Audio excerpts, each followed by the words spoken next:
আমরা যেটি দেখতে পাচ্ছি যে আসলে এই মোহাম্মদ ইউনূস যত টালবাহানা বা যত চেষ্টাই করুক বা অন্য অন্য দলগুলো যত টালবাহানাই করুক,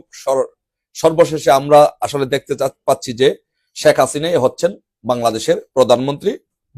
এবং দিন শেষে যে উপদেষ্টারা আছেন এবং সমন্বয়করা আছেন ওনারা সবাই রাষ্ট্রদ্রোহিতার অভিযোগে সকলেরই বাংলাদেশে বিচার হবে এবং সর্বোচ্চ শাস্তি ফাঁসি পর্যন্ত হতে পারে রাষ্ট্রদ্রোহিতার অভিযোগে। কারণ আমরা যদি বাংলাদেশের লোকাল পলিটিক্স